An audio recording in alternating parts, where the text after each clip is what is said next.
আল্লামা সাঈদীর কথা কি না জানেন? আরে 2009 সাল একসঙ্গে আমার হজ, আমার জীবনের প্রথম হজ, আল্লামা সাঈদীর জীবনের শেষ হজ। উনি 2009 সালে যান, আর তো যেতে পারেন নাই, 10 সালে গ্রেফতার হয়ে গেলেন। ওনাকে প্রশ্ন করা হলো, হুজুর আপনি দেশে যাবেন না কেন? ট্রাইব্যুনাল গঠন হচ্ছে, মামলা হচ্ছে, আপনি যাবেন না, আপনি থাকেন, আপনাকে রয়্যাল গেস্ট করে সৌদি আরব নিয়ে আসছে, আপনি থেকে যান, আপনি ফিরবেন না দেশে। ওনাকে সবাই মিলে প্রস্তাব দেওয়া হলো, পরামর্শ দেওয়া হলো। উনি মুস্কি একটা হাসি মেরে বললেন, সাঈদী পালায় থাকেন না। দেখছেন? জোরে কোন সুবহানাল্লাহ। সাঈদী পালায় থাকবে কেন? সাঈদী তো কোনো চোর না। উনি এই কথাই বললেন। আমার দেশের জনগণ জেলখানায় থাকবে, ইসলাম পন্থী আলেম ওলামা জেলখানায় থাকবে, আর আমি আরামে থাকবো বাইরে, না, হতে পারে না। উনি বুক উঁচু করে সাহসিকতা নিয়ে জেল খাটার চিন্তা মাথায় নিয়ে তিনি দেশে ফিরেছেন দেশে, জেলখানায় ঢুকেছেন, কারাবরণ করেছেন। কোনদিন তার মুখে হতাশার চিহ্ন আমরা পাইনি, হাসি খুশি ছিলেন, কোনো কষ্ট মনে করেননি তিনি। আমরা আশায় ছিলাম, যেহেতু উনি আছেন, উনি আবার আসবেন আমাদের মাঝে, সেই শেষ আশাটাও তারা পূরণ করতে দেয়নি। 5 আগস্ট আসার প্রায় 1 বছর আগে, এই 7-8 দিন আগে, 1 বছর, মানে 1 বছরের 7-8 দিন কম, 13ই আগস্ট 2023 সালে কাশিমপুর কারাগার থেকে চিকিৎসার নাম করে সেখান থেকে তাকে ধরে এনে হসপিটালে ভর্তি করে চিকিৎসার নামে মাস্টার প্ল্যান করে হিন্দুস্তানের প্রেসক্রিপশনে তাকে বিষ প্রয়োগ করে, পয়জনিং করে তাকে হত্যা করা হয়েছে। তাফসীর মাহফিলের তার সাজানো এই প্ল্যাটফর্ম থেকে, তার এই গড়ে তোলা এই সমস্ত তাফসীর ময়দান থেকে আমরা সুস্পষ্ট ভাষায় জানান দিতে চাই, আল্লামা সাঈদীর খুনের সাথে যারাই জড়িত, সকল খুনের বিচারের আগে কিংবদন্তি আল্লামা শহীদ দেলোয়ার হোসেন সাঈদীর হত্যাকারী যারা, তাদেরকে চূড়ান্ত শাস্তি নিশ্চিত করা হোক। এবাদের পক্ষে রাজি আছেন কারা কারা?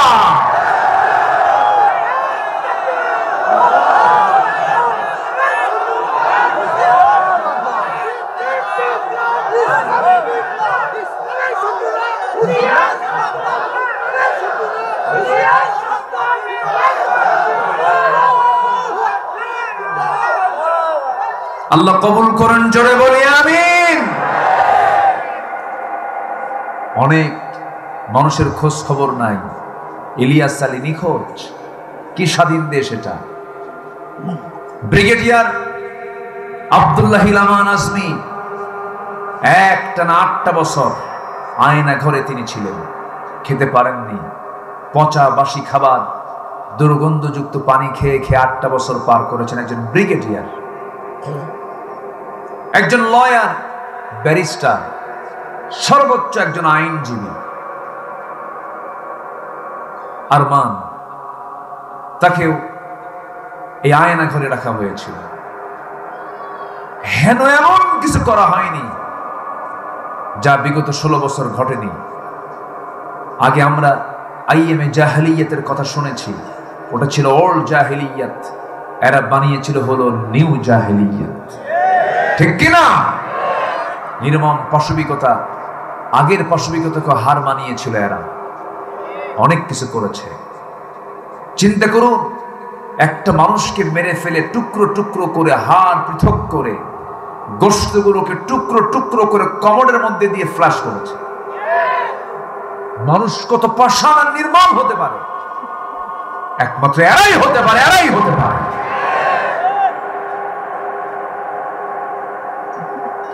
সম্মানিত ভাইয়েরা, যদি কেউ মানুষের তৈরি করা দল করেই থাকেন, আমি এসেছি আপনাদের এলাকায়, আমি আপনার শত্রু হয়ে আসেনি।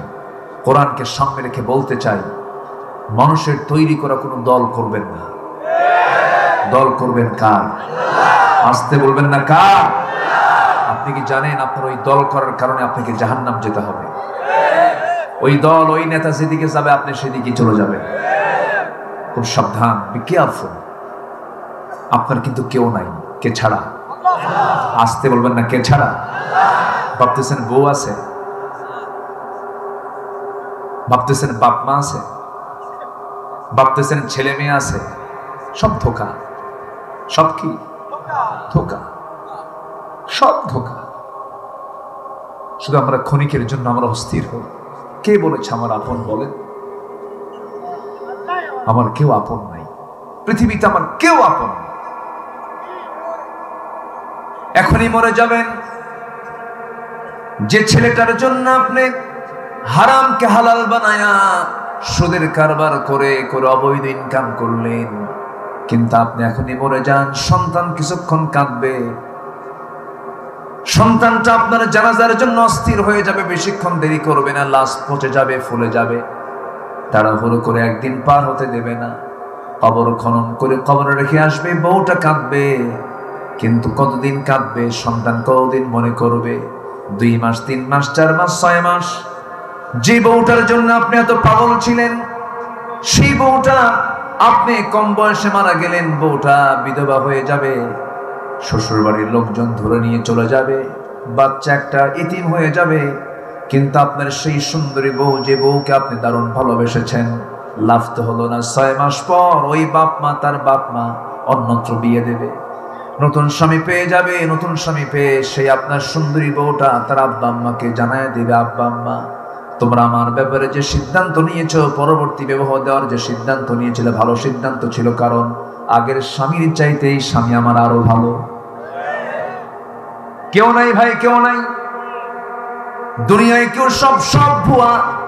কেউ আমার আপন বলতে কেউ নাই। শুধু আমার আপনজন যদি আপনি কেউ খুঁজতে চান, আমার আপনার আপনজন তিনি একজনই, যিনি আরশে আজিমের মালিক, তিনি আমার কে? আল্লাহ আমার রব, এই রবি আমার সব। বলুন, আল্লাহ আমার রব, এই রবি আমার সব। দমে দমে তনু মনে তারি অনুভব।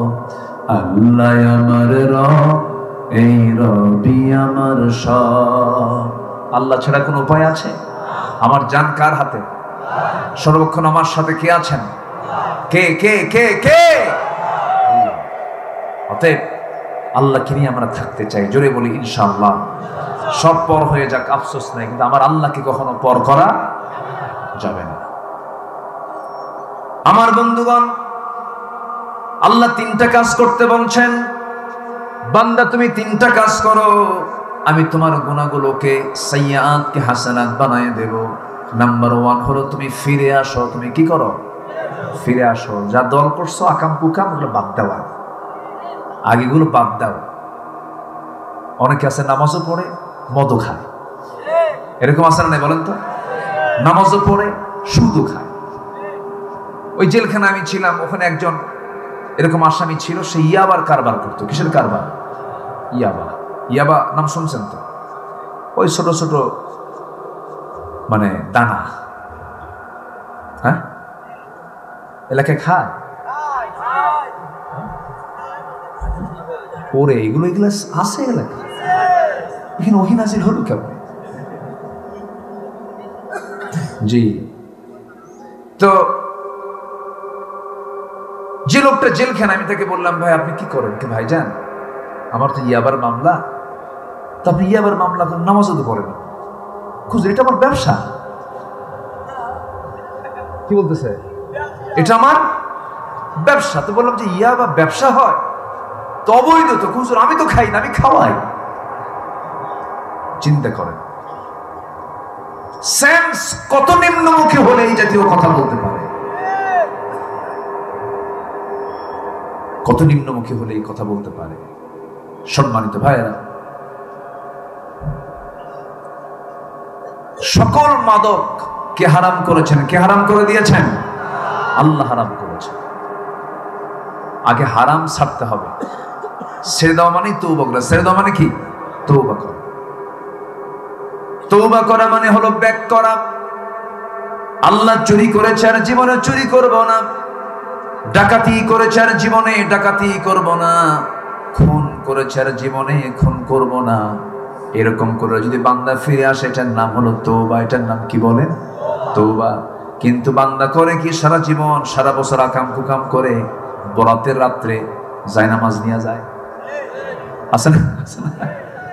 সারা বছর আকাম কুকাম করে রমজান মাসের 1 তারিখ থেকে দাড়ি কাটা বন্ধ করে দেয়, আর হাতে একটা তসবিহ নিয়া আর চোখের মধ্যে সুরমা লাগায়া নতুন জুব্বা পরে মনে হয় এখনই সে আসমান থেকে নাজিল হয়েছে।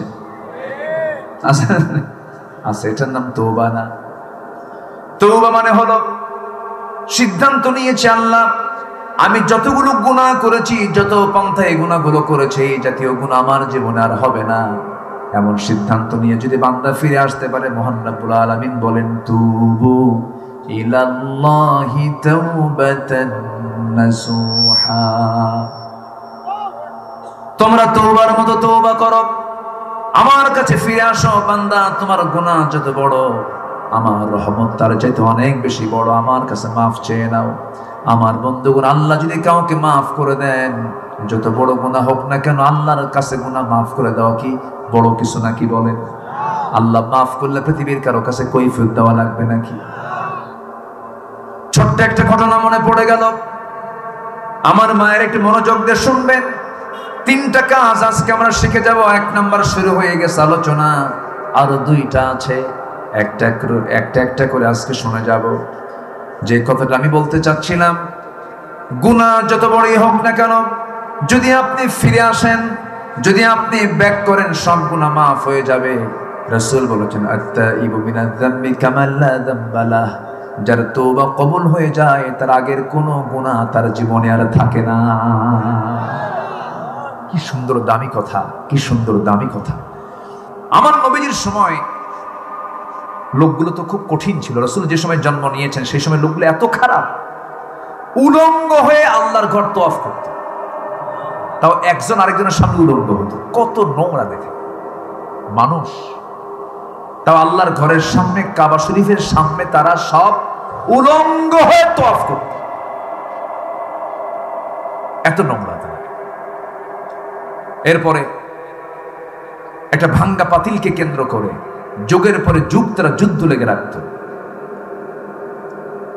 সামান্য ইস্যুকে কেন্দ্র করে হাসতে হাসতে মার্ডার করে ফেলত। সেই যুগে একজন সাহাবী আল্লাহর নবীর কাছে এসে হাতে হাত রেখে বায়াত গ্রহণ করলেন, কালেমা পড়লেন, লা ইলাহা ইল্লাল্লাহু মুহাম্মাদুর রাসূলুল্লাহ। কালেমা পড়ে মুসলমান হলেন।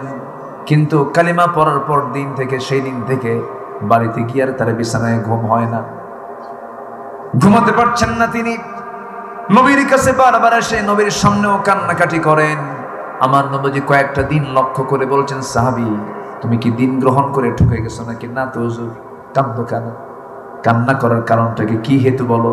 হুজুর আমি দিন গ্রহণ করেছি যেদিন কালেমা পড়েছি, সেই দিন থেকে আজ পর্যন্ত আমার চুল পরিমাণ কোনো ঘুম নাই। কেন ঘুম নাই? তোমার কি হয়েছে বলো? সাহাবী বলছেন, হুজুর দিন গ্রহণ করার আগে আমার দিলটা ছিল বড় পাষাণ, আমার ভিতরে কোনো মায়া দয়া কাজ করতো না, আমি বড় পাষাণ হৃদয়ের ছিলাম। কিন্তু যেদিন থেকে গ্রহণ করেছে আমার দিলটা নরম হয়ে গেছে, এই জন্য আমার কান্দাকাটি বেশি বেড়ে গেছে। কিসের জন্য কান্দ বলো? হুজুর নিজের হাতে জাহিলিয়াতের কারণে, জাহিলি যুগে আমার নিজের হাতে নিজের কন্যা সন্তানকে আমি জীবন্ত পুঁতে হত্যা করেছি। আমার মনে হয় গুনাহ মাফ হবে না। আমার নবীজি বললেন, সাহাবী তুমি কেমন করে মেরেছো একটু বলো তো। আমার নবীজি কিন্তু অনেক সময় কিছু কিছু সাহাবীদের কথা লম্বা সময় ধরে শুনতেন, শুধু বলতেন না, তিনি শুনতেনও। সমাজের মধ্যে কিছু কিছু লোক আছে দেখবেন শুধু বলে কিন্তু শোনার চান্স নাই, আছে না এরকম? আমার নবী এমন ছিলেন না। নবীজি চুপ মেরে অনেক সময় কথাগুলো শুনতেন। এক সাহাবী এসে বলছেন, ইয়া রাসূলুল্লাহ আমি আপনাকে কিছু কথা বলতে চাই, কয়েক মিনিট আমাকে সময় দেবেন নাকি? বলো। হুজুর আমি আর আপনাকে কি বলবো, দিন গ্রহণ করার আগে আমি একটা মূর্তির পূজা করতাম, এক প্রতিমাকে আমি খুব ভক্তি করতাম, ভাগ্যের প্রতীক মনে করতাম। কোথাও গেলে পরে সঙ্গে করে তাকে নিয়ে চলে যেতাম। একদিন দূর দেশে যাব আমি, সঙ্গে করে আমি মূর্তিটাকে হাতের মধ্যে নিয়েছি, কিন্তু আমার শৌচ কার্যের চাপ চাপলো, আমি চলে যাব হলো শৌচ কার্য করতে, টয়লেট রুমে যাব, বাইরে যাব, আড়ালে চলে যাব, কিন্তু মূর্তিকে তো সাথে নিতে পারি না, কি করব আমি? এই চিন্তা মাথায় এনে করলাম কি, আমার সেই ভক্তি করা দেবতাটা কি, মূর্তিটাকে উঁচু একটা টিলার উপরে, ডাঙার উপরে রেখে দিলাম। উঁচুতে রেখে দিয়ে আমি আড়ালে চলে গেলাম, শৌচকার্য কমপ্লিট করলাম, পেশাব কমপ্লিট করে আমি যখন ফিরে আসলাম, ফিরে এসে ওই প্রতিমার কাছে হুজুর আমি যখন আসলাম, কাছে এসে দেখি আমার সেই দেবতার মাথা থেকে পা পর্যন্ত পানি দিয়ে ভেজা। ভাবলাম মনে হয় রহমতের পানি, রহমতের পানি মনে করে হুজুর লেহন করলাম, জিব্বাতে একটা চাটন মারলাম। চাটন মারার সঙ্গে সঙ্গে দেখি আমতা আমতা গন্ধ, সামনের দিকে তাকায় দিকে একটা কুকুর লেজ গুটাইয়া যায়। নবজি মুসকি মুসকি হাসি মেরে বললেন, ভালোবাস শুরু করছো, ভালোবাস শুরু করেছে। এরপরে কি হলো বলো? সাহাবায়ে কেরাম মুসকি মুসকি হাসেন, আমার নবজিও মুসকি মুসকি হাসেন। সাহাবাদের হাসির মধ্যে একটা আওয়াজ বের হলো, নবজি হাসতেন কিন্তু আওয়াজ বের হতো কম। আমার নবজি এবার বলেন, আর কি হলো বলো হুজুর? যখন দেখলাম সামনে কুকুর তার লেজ গুটায় যে, আমার এমন রাগ উঠলো। আমার বিগত জীবনের যত মহব্বত ছিল সব মহব্বত দিল থেকে বের হয়ে গেল। আমি করলাম কি, আমার সর্বশক্তি নিয়োগ করে সেই মূর্তিটাকে হাতের মধ্যে তুলে নিয়ে এমন জোরে একটা আছাড় মারলাম, এক আছাড়ে মূর্তিটা হাত পা ভেঙে টুকরা টুকরা হয়ে গেছে। সেই দুর্বল মূর্তিকে, দুর্বল রবকে সব টুকরো টুকরো করে আমি আপনার সামনে, আমি এমন রবের সমাধান পেয়েছি যে রবটা হচ্ছে আকাশের রব, জমিনের রব, মহান রব্বুল আলামিন। জোরে বলে সুবহানাল্লাহ। আমার নবীজি বললেন, ও সাহাবী তোমার কি হয়েছে বলো? হুজুর বিয়ে করেছিলাম, সন্তান পেটে চলে আসছে, বয়ের 7 মাস, খেতে পারে না, চলতে পারে না। বললাম তোমার মায়ের বাড়ি যাও, ছেলের সন্তান হলে পরে তুলে নিয়ে চলে আসবে, মেয়ের সন্তান হলে আমাকে বলারই দরকার নাই, জীবন্ত পুঁতে হত্যা করবে বলে দিলাম। ওই সমাজে নারীর কোনো মূল্য ছিল না। রাসূল সেই সমাজেই বলে ফেললেন, যার ঘরে 3টা মেয়ে তার জন্য 3টা পৃথক জান্নাত। জোরে বলি সুবহানাল্লাহ। আমার নবীজি বলে দিলেন, আমার নবীজি বললেন, সাহাবী এরপরে কি হলো বলো? এরপরে তিনি বলছেন, সেই সাহাবী বলছেন, হুজুর বউটাকে পাঠায় দিলাম, সন্তান ডেলিভারি হয়েছে, মেয়ে কিন্তু আমাকে বললো সন্তান মৃত হয়েছে। কিচ্ছু বললাম না আমি। এইভাবেই 5-6 বছর চলে গেল হুজুর। হঠাৎ করে আমি একদিন চলতে নিয়ে দেখি আমার সামনে মেয়েটা ধরা পড়ে গেছে।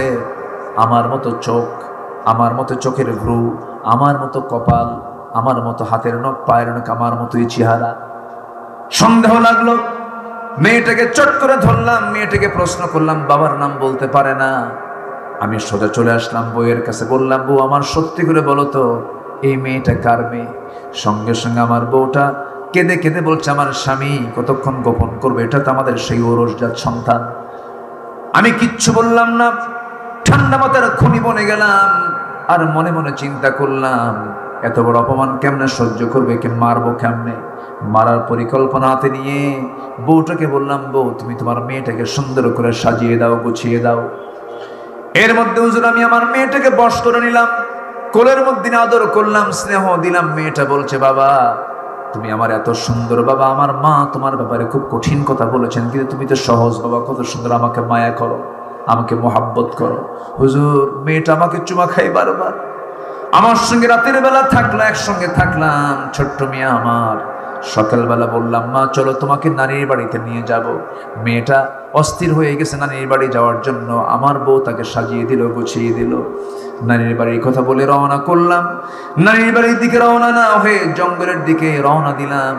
মেয়েটার ছোট্ট মুখটা আরো ছোট হয়ে গেছে। মেয়েটা বলছে, বাবা এই দিক না গিয়ে তুমি জঙ্গলে কেন যাও? কিচ্ছু বললাম না।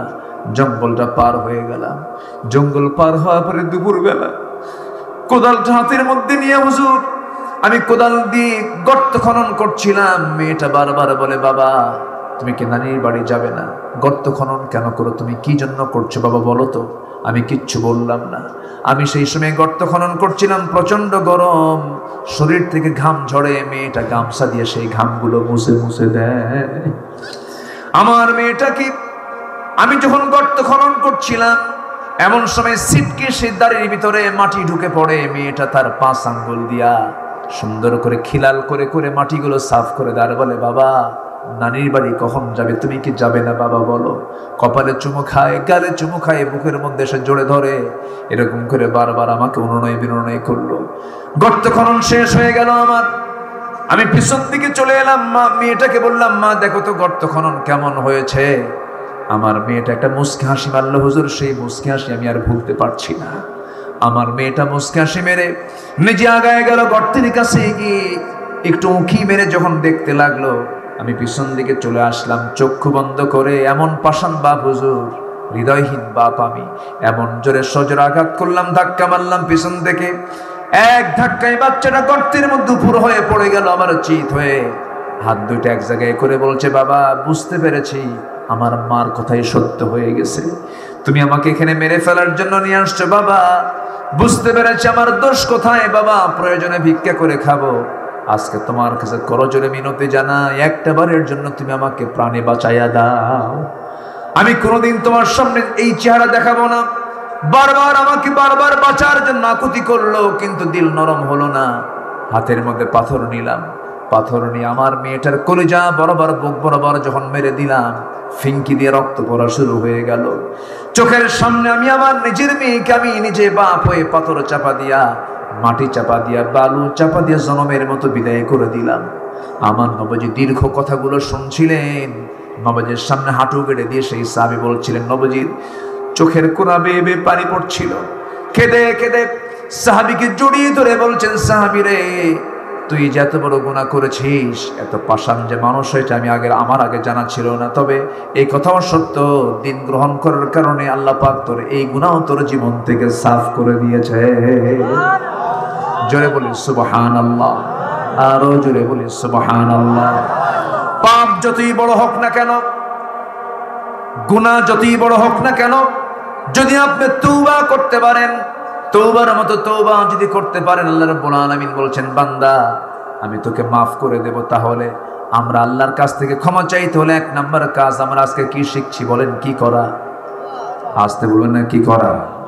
আজ থেকে 14 দিন পর কি মাস আসে বলেন? বলেন কি মাস আসতেছে বলেন? রমজান মাস। কিসের মাস বলেন? আমার দেশে জ্যৈষ্ঠী মাসে কি হয় বলেন? জ্যৈষ্ঠী মাসে জামাই দাওয়াত কম হয় না বেশি হয়? দাওয়াত দেয় না এলাকার মানুষ? না, লক্ষণ তো খুব খারাপ দেখতেছে। রসালো মাস কোনটা? রসালো মাস কোনটা? রসের মাস কোনটা বলেন? হ্যাঁ, রসালো মানে কি? ফল ফল ফল দিয়ে ভরা।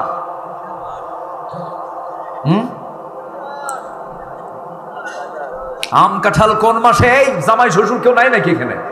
কথা বলে না। কোন মাস? হ্যাঁ জ্যৈষ্ঠী মাস। বলেন না কেন কথা? দাওয়াত দেন না? রাগ করতেছে? ও জামাই এখন শ্বশুর বাড়ি উল্টে নিয়ে আসে, বউ সহ। আমার বন্ধুগণ, যেমন ফলের একটা মৌসুম আছে, তেমনি একটা ইবাদতের মৌসুম আছে, যে মৌসুমে ইবাদত করলে পরে আল্লাহ রাব্বুল আলামিন ডাবল ডাবল সওয়াব দিয়ে দেন। সেই মৌসুমের নাম কোন মাস বলেন? বলেন কোন মাস বলেন? রমজান মাস। এই রমজান মাসকে আমরা কাজে লাগাবো বেশি করে বিড়ি খায়া। সারাদিন রোজা রাখে, কোনো টেনশন নাই, বিড়ি কোনো খাওয়া খাওয়াই নাই। সন্ধ্যা ইফতার করার পরে দোকানদারকে বলে শোন 2 বার খাই নাই, একসাথে 3 বিড়ি খাই, মানে সারাদিন খায় নাই, ওটা সহ কাজা তোলে। আছে না নাই? কেন? যে রোজা আপনাকে নেশা থেকে বাঁচায় না, এটিকে রোজা হলো? বলেন রোজা হলো? কেমনে রোজা হলো? আবার মাহফিল এসে প্রশ্ন করে, হুজুর ফতুয়া জিজ্ঞাসা করে, বিড়ি খাওয়া কি জায়েজ আছে? মানে উনি জায়েজের চেষ্টায় আছেন। বিড়ি খাওয়া কি জায়েজ মনে হয় আপনাদের কাছে? বলেন তো, আসতে বলবেন না, আরো জোরে বলেন, আরো জোরে বলেন। বিড়ি খাওয়া জায়েজ নয়। মারাত্মক গুনাহ, এটা মারাত্মক গুনাহ। খালি ছোটখাটো গুনাহ বলবো না আমি, শোনেন আমি বলে দিই। আপনি পান খান, থামেন না, আপনি পান খান, পানের রস খান, পানের রস আপনার হজমের জন্য খুব ভালো। আমি আমার দাদার মুখের পান চিবানো পান আমি খাইছি। বুড়া মানুষের ঠোঁটটা যদি লালই না হয় তাহলে বুড়া হলো কেন? ঠিক আছে না? না খাওয়াই উত্তম, খান। এদেশের মানুষ পানটা খায়, পানের রস তো, পান খান। কিন্তু পানের সাথে আবার হাকিমপুরীর রহমতুল্লাহ আলাইহি কেন? হ্যাঁ, এখানে প্রশ্ন আছে, এখানে প্রশ্ন আছে না নাই? কেউ ডাইরেক্ট মারে, কেউ আগুন দিয়ে মারে, কিন্তু গাছ কি দুইটা না একটা? গাছ একটাই। হুজুররা খায় তো একটা ফতুয়া, জর্দায় কম আসে, ফতুয়া কিন্তু ওটাও কম না, খাবেন না। মারাত্মক ক্ষতি এগুলো, ক্যান্সার হয়ে যায়। আল্লাহ যদি বলেন তোর তো আমি মৃত্যু দিতাম না, তুই তো খাইয়া মরছিস। কি আস্তে কোন কেন, আস্তে কোন কেন? আমি তোকে তো মরতে দিতাম না, তুই আরো বাঁচতি। তুই বিড়ি খায় মরে আসলি কেন? তুই বল, কি জবাব দিবেন? কি জবাব দিবেন আপনি? তুই আগে মরলি কেন? ওয়ালা তুলকু বিআইদিকুম ইলা তাহলুকা, নিজকে তুমি ধ্বংসের দিকে ঠেলে দিও না। কার কথা? হাদিস না, এটা আয়াত। ওয়ালা তুলকু বিআইদিকুম ইলা তাহলুকা, নিজকে তুমি ধ্বংসের দিকে ঠেলে দিও না। আমার বন্ধুগণ, কথাই তো কথা বেড়ে যায়। তওবা করেছি, রোজা রাখতেছি, যে রোজা আমার বিড়ি খাওয়া বন্ধ করতে পারে না, যে রোজা আমার সুদ খাওয়া বন্ধ করতে পারে না, যে রোজা আমার মিথ্যা ছাড়তে পারে না, যে রোজার মধ্য দিয়ে আমি মিথ্যা ছাড়তে পারি না, যে রোজার মধ্য দিয়ে আমি গীবত ছাড়তে পারি না। রাসূল বলেছেন সে শুধু না খেয়ে থাকলো, আইয়াদা তুআমাহু ওয়া শারাবাহ, শুধু খাইলো না, শুধু পান করলো না, কিন্তু তার কোনো প্রাপ্তি আল্লাহর দরবারে নাই। এই জন্য সামনের যে 14 দিন পরে আসতেছি আমরা, ওই সময়টাকে আমরা গোল্ডেন টাইম মনে করব, মৌসুম মনে করব। আপনি কি জানেন এই রমজান মাসের প্রত্যেকটা মুহূর্তের দাম আল্লাহ পাক এই জন্য বাড়ায় দিয়েছেন? কারণ ওই মাসে নাজিল হয়েছে কোন কিতাব? বলুন কোন কিতাব? এই কিতাবকে মানলে পরে আমার দামটা কমে যাবে না বেড়ে যাবে? বেড়ে যাবে। আমার বন্ধুগণ, রোজাদার যদি খাদ্যে হাসাল দেয়, রোজাদার যদি মিথ্যা কথা বলে, রোজাদার যদি গীবত শিকায়াত করে, রোজাদার যদি মিথ্যা সাক্ষী দেয়, সে রোজাদারের রোজা কি আল্লাহ দরবারে কবুল হবে নাকি? কবুল হবে না। নামাজও কবুল হবে না, কোন ইবাদত কবুল হবে না। আমার বন্ধুগণ, খাদ্যে ভেজাল দেওয়ার যে কত বড় অপরাধ, ছোট্ট একটা উদাহরণ দিলে স্পষ্ট হয়ে যাবে। আল্লাহ তাআলা প্রত্যেক বান্দার মধ্যে কম বেশি অসুখ দিয়েছেন। যে আল্লাহ অসুখ দিয়েছেন সে আল্লাহ মনে হয় ওষুধ দেন নাই? হ্যাঁ, অসুখ থাকলে তার ঔষধ আছে না নাই? আসতে বলবেন না, আছে। হয়তো আমরা খুঁজে পাই না, আর খুঁজে পেলেও নষ্ট করে ফেলি। যেরকম এই খুলনা অঞ্চলের একটা শ্রেষ্ঠ ওষুধ কোম্পানি আছে, ফ্যাক্টরি আছে। সেই ফ্যাক্টরি হলো খুলনা অঞ্চলের সবচেয়ে বড় ফ্যাক্টরি, সেটা সুন্দরবনে আছে। কোথায় আছে? সুন্দরবন একটা ফ্যাক্টরি। সেই ফ্যাক্টরির টোটাল ইনচার্জ আল্লাহ পাক দায়িত্ব দিয়েছেন নাহালকে, সূরাতুন নাহাল, মৌমাছিকে। কাকে দায়িত্ব দিয়েছেন? মৌমাছিকে। মৌমাছি কোন ডিপার্টমেন্ট চালায় বলেন? জোরে আসতে বলেন কেন? জোরে বলেন না কি? মধু। মধুর আরবি হচ্ছে বলেন তো? হ্যাঁ, আসাল। আসাল মুসাফা আছে না? আচ্ছা, নাহাল মানে হচ্ছে মৌমাছি। মৌমাছির কাজ হচ্ছে আল্লাহ তাআলার ওষুধ ফ্যাক্টরি যেটা, ফার্মেসি যেটা, এই ডিপার্টমেন্টকে সম্পূর্ণ ছেড়ে দিয়েছেন মৌমাছির হাতে। মানুষকে দেন নাই, কারণ মানুষ ভেজাল। মানুষ কি বলেন? ভেজাল। তাও এই মৌমাছিগুলো সব জায়গায় বাসা বাঁধে না, তারা গাছের ডালে বাসা বাঁধে, পাহাড়ের পদদেশে বাসা বাঁধে। ঠিক কিনা বলেন? কি সুন্দর করে বাসা বাঁধে। এই মৌচাককে কেন্দ্র করে, মৌমাছিকে কেন্দ্র করে কার্ল ভন ফ্রিজ নামে একজন জগৎ বিখ্যাত একজন বিজ্ঞানী এই মৌচাক মৌমাছি নিয়ে গবেষণা করতে গিয়ে 1973 সালে তাকে সুইডিশ একাডেমি তাকে নোবেল পুরস্কার দেয়। কি পুরস্কার দেয় বলেন? নোবেল পুরস্কার দেয় 3টা তথ্য দেবার জন্য। কটা তথ্য? 3টা তথ্য। এই 3টা তথ্যের ভিতরে 1 নম্বর তথ্য তিনি বলেছেন মধুগুলো মৌমাছি নয়, ফিমেল ওয়ার্কার বি, মহিলা কর্মী মৌমাছি। অথচ আল্লাহ রাব্বুল আলামিন এই তথ্য ১৫০০ বছর আগে জানায় দিয়েছেন কোরআনে। জোরে বলে সুবহানাল্লাহ। ওয়া আওহা রাব্বুকা ইলান নাহলি আনিত্তাখিযি মিনাল জিবালি বুয়ুতা। আমি মৌমাছিকে ওহী দিলাম, গাছের ডালে পাহাড়ের পদদেশে সুন্দর করে বাসা বানাও। এই ওহীটা দিয়েছি আমি পুরুষ মৌমাছিকে নয়। আনিত্তাখিযি মিনাল জিবালি বুয়ুতা, কর্মী মহিলা মৌমাছিকে। জোরে বলেন সুবহানাল্লাহ। নাম্বার 2 হলো তিনি প্রমাণ করেছেন, বিজ্ঞানী প্রমাণ করেছেন, একটা কর্মী মৌমাছি যখন নতুন ফুলের বাগান অথবা উদ্যান পেয়ে যায় তখন সে সমস্ত মৌমাছিগুলোকে গ্রুপ মেসেজ করে। কি মেসেজ? গ্রুপ মেসেজ কাকে বলে? যুবকরা তোমরা তো বুঝতেছো গ্রুপ মেসেজ মানে কি। একসঙ্গে একা পায় না, সবাই পায়, সবাই পেয়ে যায়। এই গ্রুপ মেসেজটা যে করলো, এই যে তথ্যটা বিজ্ঞানী কার্ল ভন ফ্রিজ প্রমাণ করলেন, তথ্য দিলেন তার ১৫০০ বছর আগে। এটা পুরাতন তথ্য আল্লাহ রাব্বুল আলামিন দিয়েছেন। আর এই বিজ্ঞানী গ্রুপ মেসেজের নাম দিয়েছেন ওয়াগাল ড্যান্স। বিশ্বব্যাপী সাড়া ফেলে, কিন্তু আল্লাহ রাব্বুল আলামিন ১৫০০ বছর আগে বিশ্ববাসীকে জানায়া দিয়েছেন সুম্মা কুলি মিন কুল্লি সামারাতি ফাসলুকি সুবুলা রাব্বিকি যুলুলা। জোরে বলুন আল্লাহু আকবার।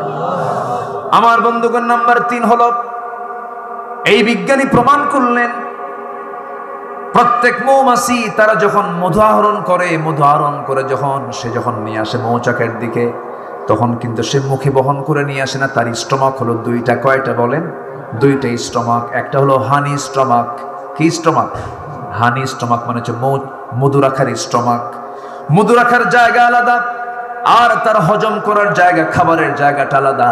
আল্লাহ রাব্বুল আলামিন 2টা পার্ট রেখেছেন, 2টা ডিভাইস রেখে দিয়েছেন। হানি স্টমাকের ভিতরে সেই মধুগুলোকে রিজার্ভ করে সে উড়ে উড়ে চলে আসে মৌচাকে সেইটাকে রিজার্ভ করে। আল্লাহ রাব্বুল আলামিন, বিজ্ঞান বলতেছে তার পেট থেকে মধু বের হয়।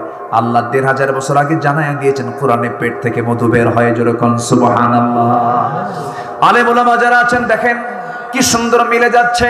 ইয়াখরুজু মিন বুতুনিহা শারাবুন মুখতালিফুন আলওয়ানুহু ফীহি শিফাউল লিন্নাস ইন্না ফী যালিকা লাআয়াতান লিকাওমিন ইয়াতাফাক্কারুন। জোরে বলুন আল্লাহু আকবার।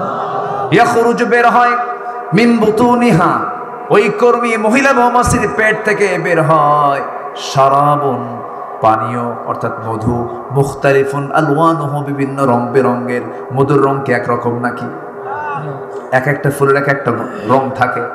শারাবুন মুখতালিফুন আলওয়ানুহু ফীহি, যার মধ্যে শিফাউল লিন্নাস, গোটা পৃথিবীর সমস্ত মানুষের জন্য মরা রোগ ছাড়া সমস্ত রোগের ঔষধ আছে। জোরে বলি সুবহানাল্লাহ। আরো আশ্চর্য হবেন, একটু কান লাগান, কানটা খরগোশের মতো করে মনোযোগ দিয়ে কথাগুলো শোনা। আল্লাহ আমাকে কত ভালোবাসেন, আমি তো আল্লাহকে ভুলে থাকি।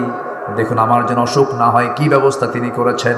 একটা মৌমাছি যখন 1 পাউন্ড মধু যদি সংগ্রহ করতে নেয়, 1 পাউন্ড মধু সংগ্রহ করতে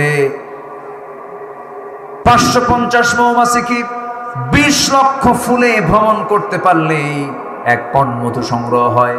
অর্থাৎ 550 মৌমাছি 20 লক্ষ ফুলে ভ্রমণ করতে পারলেই তখন 1 পাউন্ড মধু তৈরি হয়। জোরে বলে সুবহানাল্লাহ।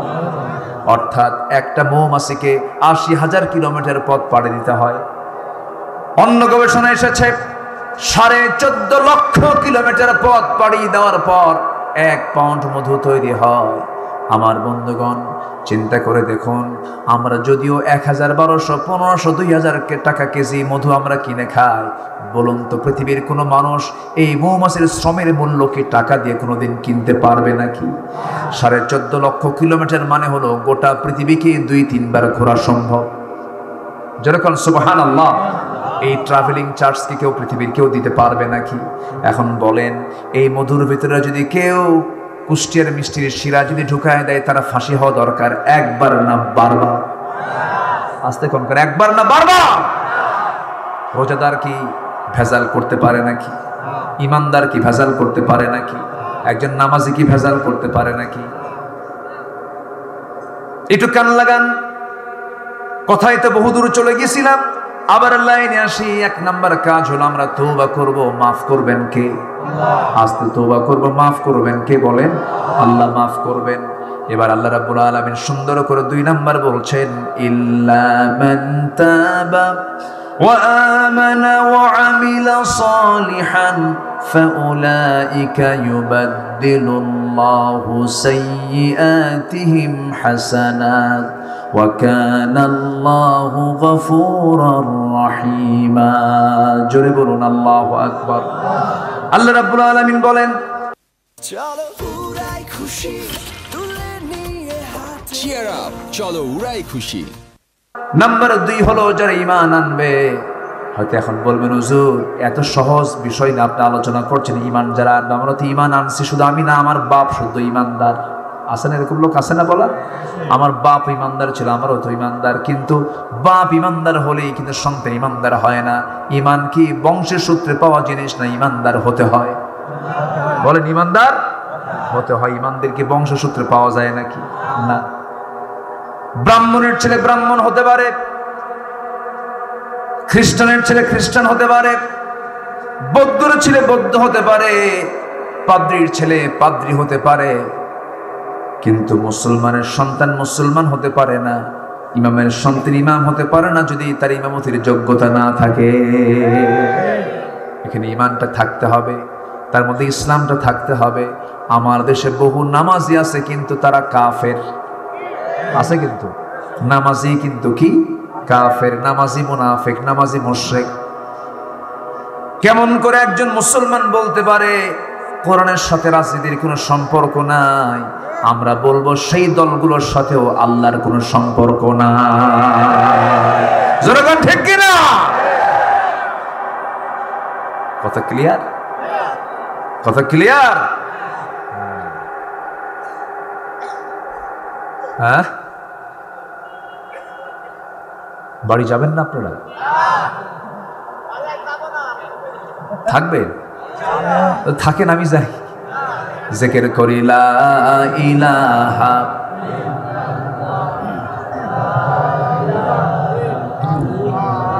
আরো জোরে লা ইলাহা,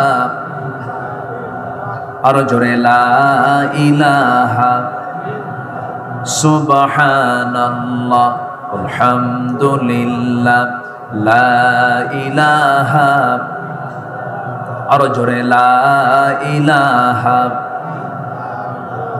লা ইলাহা ইল্লাল্লাহ মুহাম্মাদুর রাসূলুল্লাহ সাল্লাল্লাহু আলাইহি ওয়াসাল্লাম। সবাই কি জান্নাত পেতে রাজি আছেন নাকি? সবাই কি জান্নাত পেতে রাজি আছেন? নামাজ পড়তে সবাইকে রাজি আছেন নাকি? নামাজ আছে যেখানে জান্নাত আছে সেখানে নামাজ পড়বেন। কারা কারা একটু হাত তুলে দেখান তো দেখি। জোরে বলি ইয়া আল্লাহ, আমাদেরকে 5 ওয়াক্ত সালাত আদায় করার তৌফিক তুমি আল্লাহ দিয়ে দাও। জোরে বলি আমিন, আরো জোরে আমিন। হাত নামান। নাম্বার 2 হলো ঈমান আনবো। কি আনবো বলেন? ঈমান। আমার দেশে বহু লোকের নামই আছে ঈমান আলী, আছে না? নাম আছে হলো ফরজ আলী, নাম হলো ফজর আলী। ঘুম থেকে ওঠে সকাল 10টায়। নাম কি রাখছে? ফজর ওঠে কয়টায়? ওর ফজর হয় কয়টায়? 10টায়। নাম হলো রমজান আলী। রমজান মাসে দুপুরবেলা ভাত খায়। নাম হলো আতর আলী, গোটা গায়ে গাজার গন্ধ। নাম হলো হিম্মত আলী, সাইকেলের চাকা বাস চলে শীত হয়ে পড়ে। নাম হলো খোকা মিয়া, বয়স হলো 80 বছর। আছে কিনা বলেন? আছে কিনা? নাম হলো বাদশা মিয়া, ভিক্ষা করে। তোমার নাম কি? বাদশা মিয়া। কি করো? ভিক্ষা করি। নাম দিয়ে তো কোনো কাম হবে না। নাম হলো লাল মিয়া, কিন্তু লোকটা কালো। লোকটা কি বলেন? কালো। এই জন্য নাম দিয়ে তো জান্নাত পাওয়া যাবে না, গুণ দিয়ে জান্নাত পেতে হবে। সেই গুণটা হলো তওবা করা। নাম্বার বলেছি 2, সেটা হলো ঈমান আনা। এই গুণগুলো আমরা অর্জন করব, ঈমানটাকে মজবুত করব, ঈমানকে ক্যান্সার আক্রান্ত করব না। সাহাবাদের ঈমানগুলো কত মজবুত ছিল। নবীজি হিজরত করে মক্কা থেকে মদিনায় চলে গেছেন। মদিনায় চলে গেছেন, একজন সাহাবীর কানে যখন সংবাদ গেল, বউকে বলেন, বউ আমার চলো আমরাও যাই। দুজন স্বামী স্ত্রী একটা সন্তানকে নিয়ে তারা রওনাও দিয়েছেন। ঘর বাড়ি ছেড়ে স্বামী স্ত্রী সন্তান একটা নিয়ে রওনা দিয়েছেন মদিনার পথে। রাস্তার মধ্যে শ্বশুর বাড়ির লোকজন এসে বউটাকে জোর করে ধরে নিয়ে চলে যাচ্ছে। নিজের ভাইয়েরা ছোট্ট ছেলে সন্তান 4 বছর, তাকে জোর করে নিয়ে চলে গেল। বলল, আবু সালমা তুমি আমাদের জামাই, বউটা তোমার সঙ্গে দিতে চাই, শর্ত হলো তোমার মদিনায় যাওয়া যাবে না। ভাইরা বলল, ভাইরে তুমি আমার আপন ভাই, সন্তান তোমাকে দেব, শর্ত হলো তোমার মক্কায় মদিনায় যাওয়া যাবে না। আবু সালমা কতগুলো শুনে বললেন, শোনো, আমার বউকে তোমরা আমার কাছ থেকে ছিনিয়ে নিতে পারো, আমার সন্তানকে ছিনিয়ে নিতে পারো, কিন্তু আমার ভিতরে থাকা যে ঈমান, সেই ঈমানকে তোমরা আমার ছিনতাই করে ছিনিয়ে নিতে পারো না। জোরে কোন সুবহানাল্লাহ। থাকো আমার বউ, থাকো আমার সন্তান, থাকো আমার ভাইরা, আমার আত্মীয় স্বজন, সব তোমরা থাকো। যে মক্কার জমিনে রাসূল নাই, সেই মক্কার জমিনে আমি আবু সালমা থাকতে পারবো না। মদিনায় চলে গেলেন। এটার নাম ঈমান। এটার নাম কি বলেন? ঈমান। চলে গেলেন মদিনায়। মদিনায় যাওয়ার পরে 1 বছর চলে গেল। আবু সালমার স্ত্রী উম্মে সালমা চোখের পানি ফেলে ফেলে কান্দে, তাকে আটকায় রেখেছে তার বাপ মা, বের হতে পারেন না। লুকোচুরি করে একদিন করলেন কি, ঘর থেকে বের হলেন, ছেলেটাকে লুকায় নিলেন। মা ছেলে 1 বছর পর তারা রাতের আধারে লুকায় লুকায় বের হয়েছেন মক্কা থেকে। অনেক পথ পাড়ি দিয়ে কষ্ট করে মদিনা পর্যন্ত চলে গেছেন। ফজরের সময় হয়ে গেছে, আজান হয়ে গেল। রাসূল নামাজটা মদিনার মসজিদে পড়ালেন। আজান শেষ, নামাজ শেষের পর একটা এলান জারি হলো, আসসালাতু আলাল মাইয়িত, জানাজার নামাজ শুরু হবে কার? গত রাত্রে আবু সালমা দুনিয়া থেকে বিদায় নিয়েছেন। উম্মে সালমা ভিতরে ঢুকলেন মদিনার, ওইদিকে আবু সালমা তার স্বামী দুনিয়া থেকে বিদায় নিলেন। আহারে, আমার নবীজি জানাজা পড়ায়া দিলেন। এক সাহাবী এসে বলছেন, ইয়া রাসূলুল্লাহ, আবু সালমা দুনিয়া থেকে বিদায় হলো, কিন্তু হুজুর উম্মে সালমা তার স্ত্রী তার সন্তান সহ হাজির হয়ে গেছে। আমার নবীজি কেঁদে ফেললেন, বলেন, আহারে আমার আবু সালমার কি নসিব, উম্মে সালমার কি নসিব। তারা স্বামী স্ত্রী 1 বছর পর তারা আবার পরিচয় হতে পারলো না, এক জায়গায় হতে পারলো। রাসূল তাদের জন্য দোয়া করে দিলেন। আমার বন্ধুগণ, আবু সালমা এবং উম্মে সালমার দাম্পত্যময় জীবনটা খুব সুখময় ছিল। একদিন দুজন গল্প করতে করতে নির্জন পরিবেশে তারা একাকী গল্প করতেছিল। গল্পের মাঝে এক সময় এক পর্যায়ে উম্মে সালমা বলে ফেলছেন, আমার স্বামী আবু সালমা, আমি আপনাকে একটা প্রশ্ন করতে চাই। কি প্রশ্ন বলো? আমি যদি আপনার আগে মরে যাই, আমার মৃত্যুর পরে আপনি কি আমার জায়গায় অন্য কোনো নারীকে নিয়ে আসবেন নাকি, মানে আপনি বিয়ে করবেন নাকি? আবু সালমা মুস্কি মুস্কি হাসি মেরে বলছেন, উম্মে সালমা, আমি তোমাকে দারুণ মোহাব্বত করি, দারুণ লাইক করি, তুমি কি বলতে চাও বলো। কেন, আপনি ভালো করে বলুন, আপনি কি বিয়ে করবেন নাকি? এবার আবু সালমা উল্টা প্রশ্ন করছেন, তোমার কাছে যেটা পছন্দ হবে আমি সেটাই করব, বলো, আমি তোমাকে দারুণ ভালোবাসি। এবার উম্মে সালমা বলছেন, আমি যদি আপনার আগে মরে যাই, আপনি যদি বউহারা হয়ে যান, আমার শর্ত হলো আমার জায়গায় কোনো নারীকে আপনি নিতে পারবেন না, আপনি বিয়ে করতে পারবেন না। মেয়েদের এই স্বভাবটা এখনো আছে না? নাই? আছে, আছে, সব কিছু দেবে, শুধু যদি কন শোয়ার আগ দিয়ে, শোনো বিয়ে কিন্তু আমার একটা করতে হবে, তাহলে কিন্তু কাম সারা। ওই কথা তো দূরে থাক, যদি হুরের গল্পও করেন তবুও তো আপনার সাথে থাকা কঠিন। কিন্তু দেখো জান্নাতে আল্লাহ তাআলা অনেক হুর রাখছে। রাগের ঠেলায় কবে হুরের গল্প শুরু করছে না, ওই দিক হয়ে শুয়ে থাকো, খবরদার আমার দিকে তাকাবো না কিন্তু। তারা হুরের সাথেও হিংসা করে, এটা মেয়েদের নেচার। এটা আমার নবীজি দোয়া করেন, আল্লাহ আমার খাদিজাকে জান্নাত দাও। পিছন থেকে আম্মা জান আয়েশা বলে, বুড়ির জন্য এখনো কান্দা লাগে। কি কথা কি বুঝতেছেন আপনারা? এটা মেয়েদের নেচার, এটা আল্লাহ পাক তাদেরকে ওই রকম করে বানিয়েছেন। আবু সালমা বললেন, উম্মে সালমা, তুমি যদি এরকম চাও যে তোমার আগে তোমার মৃত্যু হয়ে গেল, আমি বউহারা হয়ে গেলাম, যাও তোমার পছন্দের দিকে তাকায় আমি জীবনের সিদ্ধান্ত নিলাম আমি বিয়ে করবো না, যাও। কিন্তু এটার উল্টা যদি হয়, আমি আগে বললাম তুমি যদি বিধবা হও, তাহলে এবার উনি প্রশ্ন করে ফেলেছেন, তাহলে কি হবে? আমার থেকে শোনো। আবু সালমা বলছেন, এবার তিনি বলছেন, আবু উম্মে সালমা শোনো, আমি তোমার স্বামী হয়ে বলবো, তোমার আগে যদি আমার মরণটা হয়ে যায়, তুমি যদি বিধবা হয়ে যাও, বিধবার মতো অসহায় নারী দুনিয়াতে নাই। তুমি ফিতনায় পড়ে যাও, তোমার ঈমান প্রশ্নবিদ্ধ হয়ে যাক, তুমি কোনো ফিতনার মধ্যে, পরীক্ষার মধ্যে পড়ে গিয়ে ঈমান নষ্ট হয়ে যাক, তোমার এটা আমি চাবো না। এমনটাই যদি হয়, তোমার আগে যদি আমার মরণ হয়, আমি তোমার জন্য দোয়া করি, আমার চাইতে উত্তম স্বামী যেন আল্লাহ রাব্বুল আলামিন তোমাকে জুটাইয়া দেন। উম্মে সালমার দোয়া কবুল হয় নাই। উত্তম দোয়া আল্লাহর কাছে আবু সালমারটাই মনে হয়েছে, তার দোয়াটাই কবুল হয়ে গেছে। আহারে, একটা বছর পর স্বামীকে দেখার জন্য বুক ভরা আশা নিয়ে উম্মে সালমা মদিনায় ঢুকলেন, পেলেন না। সংবাদ আসলো তার কানে, আবু সালমা রাতের বেলায় দুনিয়া থেকে বিদায় নিয়েছেন। উম্মে সালমা এতিম সন্তানকে কোলের মধ্যে নিয়ে অসহায়ত্ব বোধ করছিলেন। নবীজির সামনে এসে দাঁড়ায় বলছেন, উম্মে সালমা রে, চিন্তা নাই, তোমার সন্তান তেতিম হয়েছে, কিন্তু আমি তেতিমের সর্দার সামনে দাঁড়ায় আছি। আমি তেতিম ছিলাম, আমি তেতিমের দুঃখ বুঝি। উম্মে সালমা, টেনশন করো না, সন্তানটা আমার কোলে তুলে দাও। সন্তান আজকে থেকে আমার সন্তান বলে বিবেচিত হবে, আমি একে দেখবো, লক্ষ্য করব। নবীজি ঈদের দিন একদিন ঘুরতেছেন, হঠাৎ করে সামনে একটা বাচ্চা কান্দে, গায়ে পায়ে ময়লা আবর্জনা। রাসূল করলেন কি, চট করে তাকে জোরে ধরে কোলের মধ্যে তুলে নিয়ে দৌড় মেরে ঘরের মধ্যে চলে গেছেন। বলছেন, আয়েশা দেখো, আজকে একটা সন্তান নিয়ে এসেছি, বাচ্চা তুমি কান্দো কেন? আমার আব্বা নাই, আম্মা নাই। রাসূল সঙ্গে সঙ্গে বললেন, আজকের থেকে শোনো, ও কলিজার টুকরা সন্তান, আয়েশা তোমার মা, আমি মুহাম্মদ তোমার বাবা। জোরে কান সুবহানাল্লাহ।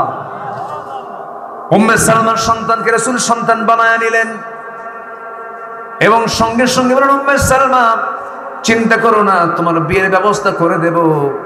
অনেক আমার পছন্দের সাহাবী আছে। উম্মে সালমা বলছেন, ইয়া রাসূলুল্লাহ, আমাকে মাফ করে দিবেন, এই কথা বলবেন না। এই জাগতিক জীবনে আমার স্বামীর চাইতে উত্তম স্বামী এই দুনিয়াতে আর আমার জুটবে না। এই জাগতিক জীবনে আমি কোনো স্বামী গ্রহণ করতে চাই না, আমার স্বামীর কোনো প্রয়োজন নাই। কিন্তু আমার আল্লাহ তাআলা আবু সালমার দোয়া কবুল করে নিয়েছেন বহু আগে। আল্লাহ পাক তার ফেরেশতাকে পাঠায় দিয়ে রাসূলকে জানায় দিলেন, হে রাসূল, উম্মে সালমার জন্য পৃথিবীতে একজন পুরুষ উপযুক্ত, সেটা হচ্ছেন আপনি, বিশ্বনবী মুহাম্মদ সাল্লাল্লাহু আলাইহি সাল্লাম। জোরে বলি আল্লাহু আকবার। ঈমান আনার পরে যদি আপনি ত্যাগ স্বীকার করতে পারেন, ঈমানের পুরস্কার কে দেন? আসতে বলবেন না, কে দেন? কে দেন? ধৈর্য ধরলে ঈমানদারের জন্য আল্লাহ পাক পুরস্কার দিয়ে দিবেন। আল্লাহ পাক বলছেন, ওয়ালা তাহিনু ওয়ালা তাহজানু ওয়া আনতুমুল আ'লাউনা ইন কুনতুম মুমিনিন। হতাশ হবে না, নিরাশ হবে না। তুমি যদি সত্যিকারের মুমিন হতে পারো, আমি তোমাকে বিজয় দিয়ে দেব, আমি তোমাকে পুরস্কার দিয়ে দেব। কার কথা? আল্লাহর কথা। অতএব ঈমান ভালো করে আনার দরকার আছে না নাই? আসতে বলবেন না, আছে না নাই?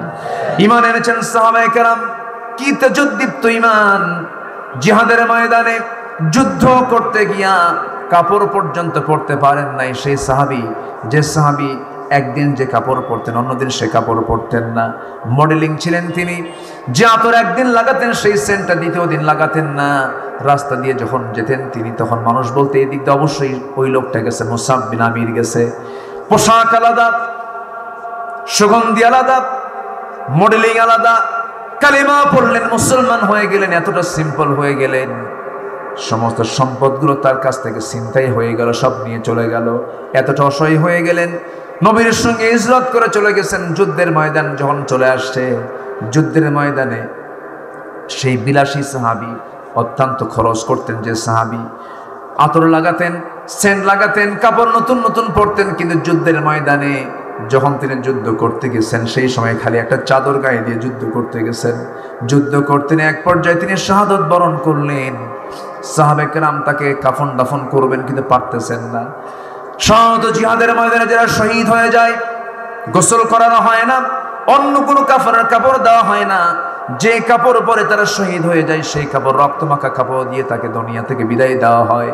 কিন্তু সেদিন তিনি এত ছোট্ট কাপড় পরে যুদ্ধে অংশগ্রহণ করেছিলেন, একটা ছোট্ট চাদর, যে চাদরে দিয়ে মাথা ঢাকলে পা ঢাকে না, পা ঢাকলে মাথা ঢাকে না, বুখারী শরীফের হাদিস এটা আসছে। পা দিলে পরে মাথা ফাঁকা থেকে যায়, মাথায় চাদর দিলে পরে পা ঢেকে যায়।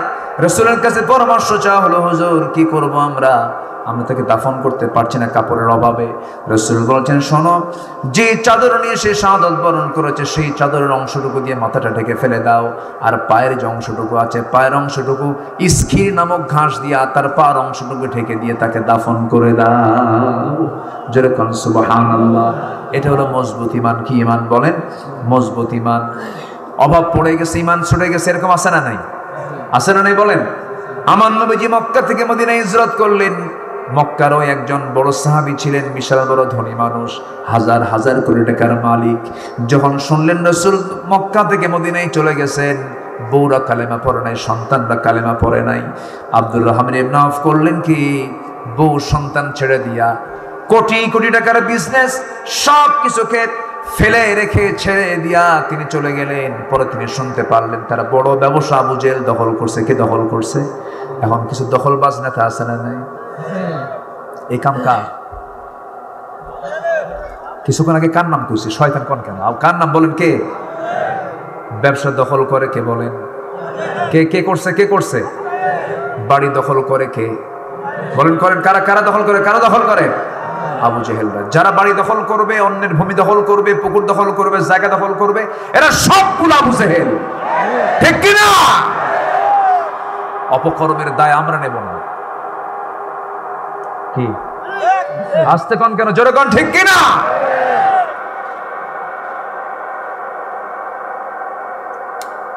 একজন তো পালানোর সময় ভাতও খেতে পারে নাই। জানেন আপনারা? জানেন না আপনারা? ভাত খেতে পারে নাই, কিন্তু রান্না হয়েছে, কপালে জোটে নাই খাওয়া। ব্যাগটা গোছাবে, শাড়িগুলো গোছাবে, তাও হয় নাই। বিমানে চড়বে, এয়ারপোর্টে যাবে, তাও হয় নাই। ভাঙ্গা হেলিকপ্টারে কিন্তু দিল্লি পৌঁছছে। ঠিক কিনা? অপরাধ যদি করতে করতে যদি অপরাধের পরিমাণ বেশি হয়ে যায়, এমনও হতে পারে উনি তো ভাঙ্গা একটা হেলিকপ্টার পাইছে, দুর্নীতি যদি সেই একই কায়দায় শুরু হয়, ভাঙ্গা হেলিকপ্টারও জুটবে না।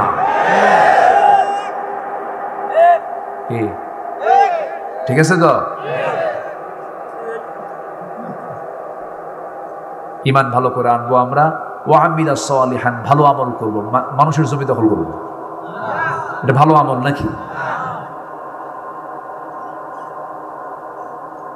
মানুষগুলো কিছু কয় না, বুঝলাম না,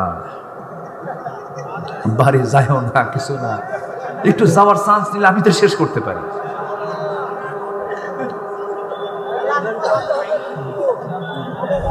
জি বলি আলহামদুলিল্লাহ।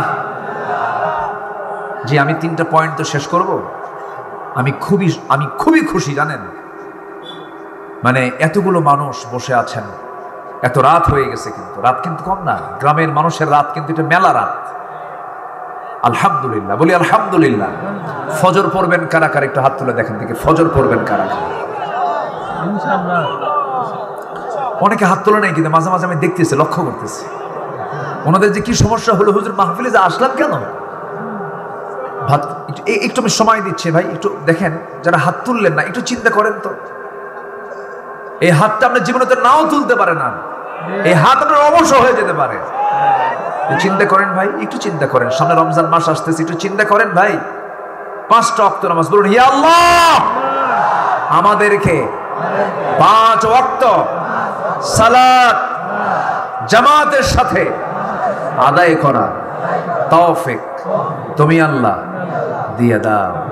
জোরে বলি আমিন, আরো জোরে আমিন, আরো জোরে আমিন। বউ যদি নামাজ না পড়ে কি করবেন বলো? হ্যাঁ, একজন কাছে পিটন হবে, পিটন মানে মার্ডার কেস। এটা লক্ষণ খারাপ। আগে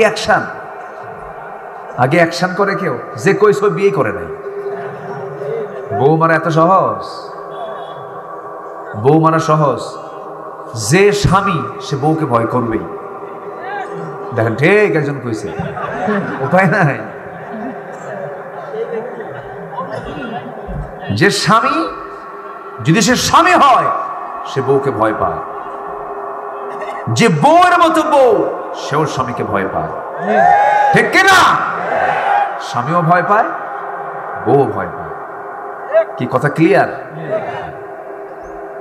কোনদিন স্বামী স্ত্রীর মধ্যে দ্বন্দ্ব লাগবে না। আমি একটা আজকে মেডিসিন দিয়ে যাই, কোনদিন লাগবে না। শুধু একটা আমল আপনারা আমার এই কথাটার আমল করবেন, একটা আমল, সেটা হলো স্বামী স্ত্রীর ভিতরে শুধু একটা কথা যদি বেশি ঘন ঘন চালু হয়, সেটা হলো দুঃখিত, সরি।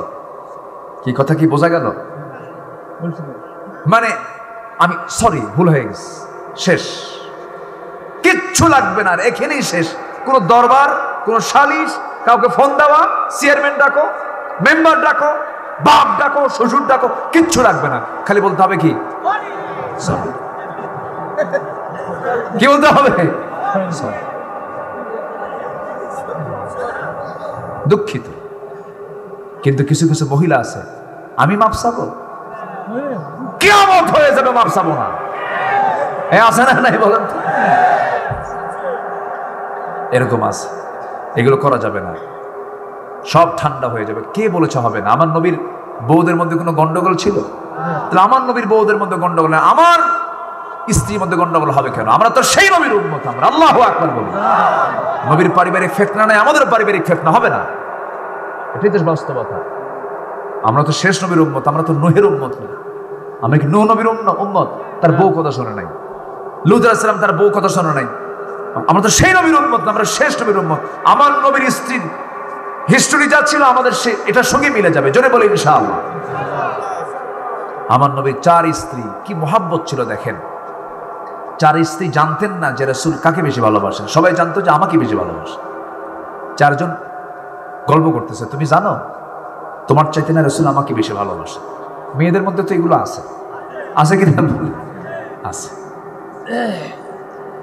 শোনেন, বউকে ভয় পান না, অসম্ভব ব্যাপার, ভয় ছাড়া উপায় নাই তো। দিনের বেলা ধরেন আপনি বউয়ের সাথে ইজি বাইকে চড়ে আপনি যাচ্ছেন চুয়াডাঙ্গা, তো এই গাড়িতেই কিছু কিছু মহিলা আছে বোরকা টোরকা তো পড়ে না, অর্ধলগ্ন হয়ে হঠাৎ করে চুলটুল ছেড়ে সামনে বসে গেছে।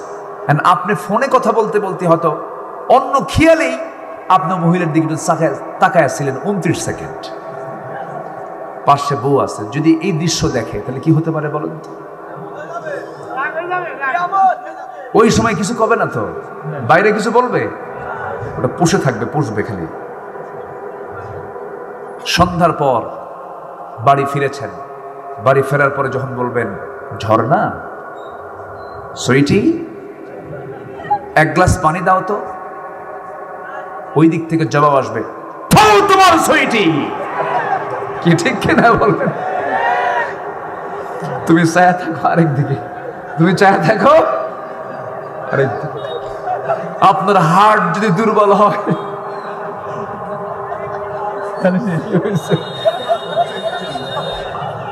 কি কষ্ট পাচ্ছেন নাকি আপনারা? ওই বইয়ের ধমক খায় আপনার হার্ট যদি দুর্বল হয়, ডাক্তারের কাছে যেতে হবে।